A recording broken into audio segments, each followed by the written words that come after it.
Hello guys, welcome back again. So आज हम discuss करने वाले हैं पार्टनरशिप के ऊपर। ठीक है, पिछले क्लास में तो हम लोगों ने वैसे Hindu undivided family business discuss कर लिया है, डिटेल में ही डिस्कस किया हम लोगों ने ऑलमोस्ट। तो आज हम इस वीडियो में डिस्कस करने वाले हैं पार्टनरशिप के ऊपर। ठीक है, तो देखो पार्टनरशिप भी क्या है, एक फॉर्म ऑफ बिजनेस ऑर्गेनाइजेशन है। ठीक है, इस फॉर्म ऑफ बिजनेस ऑर्गेनाइजेशन में क्या होता है, एक बिजनेस है, मान के चलो ABC लिमिटेड। इस बिजनेस का ओनर या तो दो होगा या तो दो से ज़्यादा होगा। ठीक है, कभी कभी तुम लोग मतलब देखते हो ना कि मान के चलो कोई एक बिजनेस है, कोई भी नाम लो, ABCD। उसमें दो फ्रेंड है और दोनों फ्रेंड कह रहे हैं कि चलो हम दोनों मिलके ये बिजनेस कर लेते हैं। ठीक है, तो ऑब्वियसली दो लोग मिलके बिजनेस कर रहे हैं ना, तो ये जो बिजनेस करेगा ये दो फ्रेंड, उसको कहा जाएगा पार्टनरशिप फर्म। अब एक एग्जांपल और ले लो, जैसे कोई एक होलसेल बिजनेस है और इस होलसेल बिजनेस को खोलने के लिए दो लोगों ने मिलकर पैसा लगाया है और दो लोग भी प्रॉफिट को शेयर कर रहे हैं। ठीक है, तो इस टाइप के बिजनेस को कहा जाएगा पार्टनरशिप।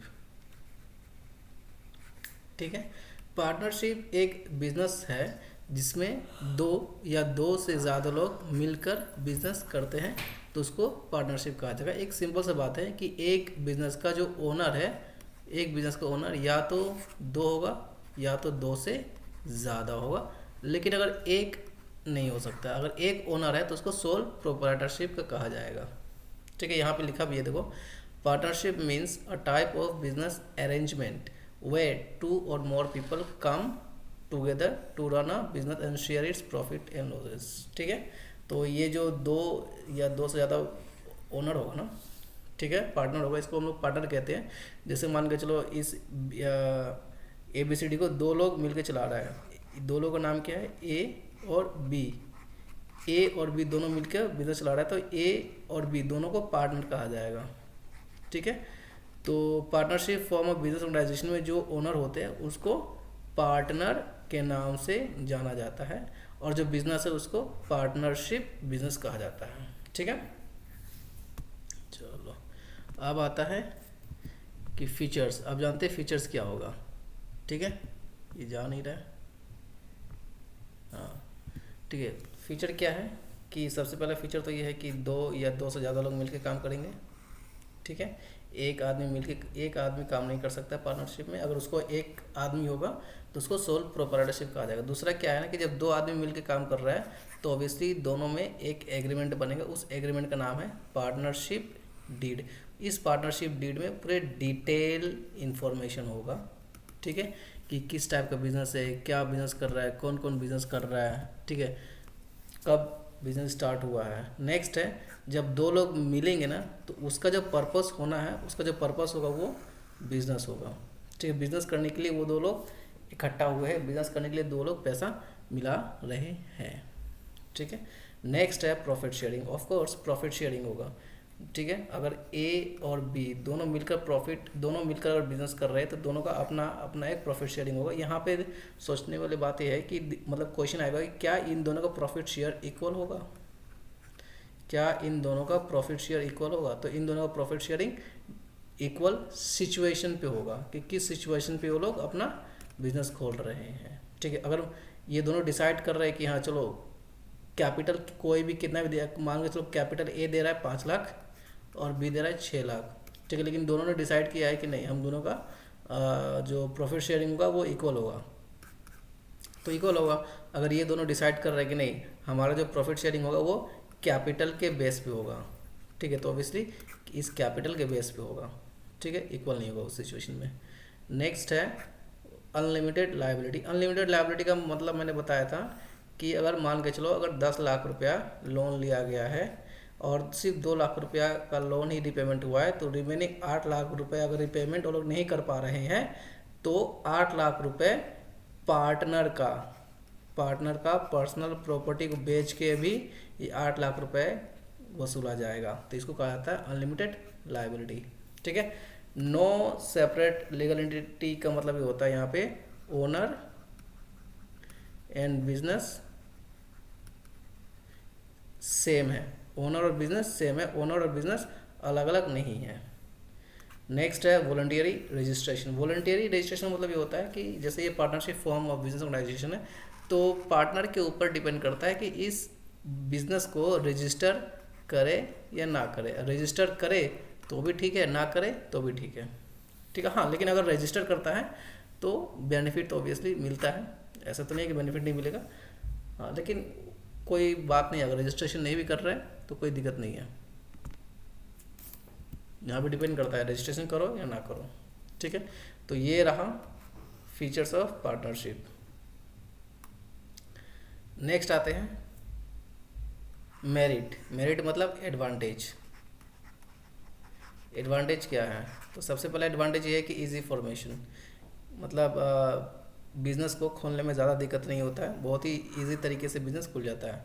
मोर कैपिटल, देखो यहाँ पे ना बात समझने वाली है कि मोर कैपिटल क्या है। जब बात मोर कैपिटल कहा जा रहा है ना, तो यहाँ पे कंपेयर किया जा रहा है proprietorship, sole proprietorship form of business organisation है, उससे कंपेयर किया जा रहा है, ठीक है। ऑब्वियसली सोल प्रोप्राइटरशिप में एक आदमी होता था, तो एक आदमी जितना कैपिटल देगा ऑब्वियसली वो दो आदमी के कैपिटल के मुकाबले कम होगा। तो दो आदमी जितना कैपिटल देगा वो ज़्यादा होगा और एक आदमी जो कैपिटल देगा वो कम होगा। तो यहाँ पे पार्टनरशिप में कम से कम दो लोग तो होगा ही होगा, तो ऑब्वियसली ये दो लोग ज़्यादा कैपिटल लगाएगा इसके मुकाबले, तो यहाँ पे इसलिए मोर कैपिटल लिखा गया है, ठीक है। Division of work. नेक्स्ट है डिवीज़न ऑफ वर्क। मान के चलो ए है और बी है, ये ए एक पार्टिकुलर काम में एक्सपर्ट है और बी एक दूसरा काम में एक्सपर्ट है। तो ये ए उस काम को करेगा जो जिस काम में एक्सपर्ट है और बी वो काम करेगा जिस काम में वो एक्सपर्ट है। तो देखोगे तो यहाँ पे डिवीजन ऑफ वर्क हो जा रहा है ना, वर्क डिवाइडेड हो जा रहा है। नेक्स्ट है बेटर डिसीजन मेकिंग। मैंने पिछले क्लास में बताया था कि अगर एक आदमी अगर डिसीजन ले रहा है तो चांसेस ये है कि वो डिसीजन उतना अच्छा नहीं होगा, लेकिन अगर दो लोग या दो से ज़्यादा लोग मिल के डिसीजन ले रहे हैं तो वो डिसीजन पॉसिबिलिटी है कि अच्छा हो जाए, ठीक है। नेक्स्ट है रिस्क शेयरिंग।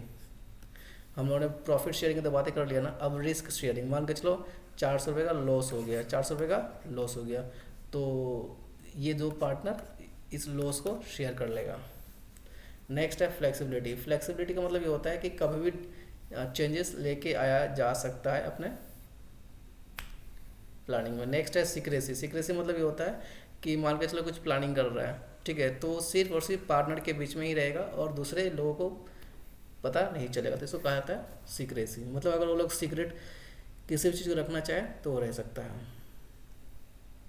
तो ये था मेरिट कह दो या फिर एडवांटेज कह दो, ठीक है। नेक्स्ट है लिमिटेशंस। लिमिटेशन में सबसे पहले लिमिटेशन तो ऑब्वियसली अनलिमिटेड लायबिलिटी आएगा। अनलिमिटेड लायबिलिटी का मतलब होता है कि पर्सनल प्रॉपर्टी को भी बेचा जाएगा इन केस अगर वो लोग लोन को चुका नहीं पा रहे हैं तो, ठीक है। नेक्स्ट है लिमिटेड लायबिलिटी। ऑब्वियसली देखो पिछले मेरिट में क्या कहा गया था, मेरिट में कहा गया था कि मोर कैपिटल। मैंने कहा था कि ये मोर कैपिटल इसलिए कहा जा रहा है क्योंकि वो लोग सोल प्रोपराइटरशिप से कंपेयर कर रहा है, तो ऑब्वियसली सोल प्रोपराइटरशिप से तो कैपिटल ज़्यादा ही होगा।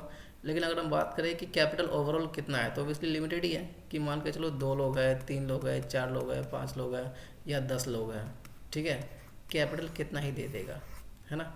तो उसके मुकाबले तो हम लोग ये कह सकते हैं कि ये लिमिटेड कैपिटल है, कैपिटल बहुत ज़्यादा नहीं है। और नेक्स्ट है पॉसिबिलिटी ऑफ कॉन्फ्लिक्ट। जहाँ 2 या 2 से ज़्यादा लोग हैं, इसका मतलब वहाँ पे 2 और 2 से ज़्यादा आइडियाज़ है, और जब आइडियाज़ ज़्यादा होता है तो वहाँ पे कॉन्फ्लिक्ट ज़्यादा होता है, मतभेद ज़्यादा होता है। नेक्स्ट है लैक ऑफ पब्लिक कॉन्फिडेंस। लोगों का भी उतना कॉन्फिडेंस नहीं होता है। नेक्स्ट है डिले इन डिसीजन मेकिंग। जब एक आदमी डिसीजन लेता है तो जल्दी ले सकता है, जब 2 या 2 से ज़्यादा लोग डिसीजन लेते हैं तो एक दूसरे से डिस्कस करके लेते हैं तो डिले हो जाता है, ठीक है। तो ये रहा लिमिटेशंस। अब नेक्स्ट आता है types of partner. Type of partner, कितने टाइप के पार्टनर्स है? तो देखो बेसिकली टाइप ऑफ पार्टनर 6 है। एक है एक्टिव पार्टनर, दूसरा है डोरमेंट पार्टनर, तीसरा है सीक्रेट पार्टनर, चौथा है नॉमिनल पार्टनर, पांचवा है पार्टनर बाय स्टॉपर, छठा है पार्टनर बाय होल्डिंग आउट, ठीक है। तो शुरुआत करते हैं सबसे पहले एक्टिव पार्टनर का। देखो एक्टिव पार्टनर वो पार्टनर होता है जो एक्टिवली बिजनेस के एक्टिविटीज़ में इन्वॉल्व रहता है। मतलब बिजनेस में जितना भी काम होता है सब में बिजनेस में वो इन्वॉल्व रहता है। जैसे मान के चलो बिजनेस के डिसीजन मेकिंग में इन्वॉल्व होता है, बिजनेस के कोई मीटिंग होता है तो उसमें इन्वॉल्व होता है, हर काम में वो एक्टिव पार्टनर इन्वॉल्व होता ही है। ठीक है, जैसे लिखो actively participates in managing the business. दूसरा क्या है, पार्टिसिपेशन देखोगे तो involves in daily operations. Obviously देखो पार्टी, मैं एक बात बता देता हूँ कि partnership form of business organisation, इस बिजनेस में ना जितने भी पार्टनर्स है सभी पार्टनर्स का लायबिलिटी अनलिमिटेड ही होगा। ठीक है, सभी पार्टनर का लायबिलिटी अनलिमिटेड ही है। ठीक है,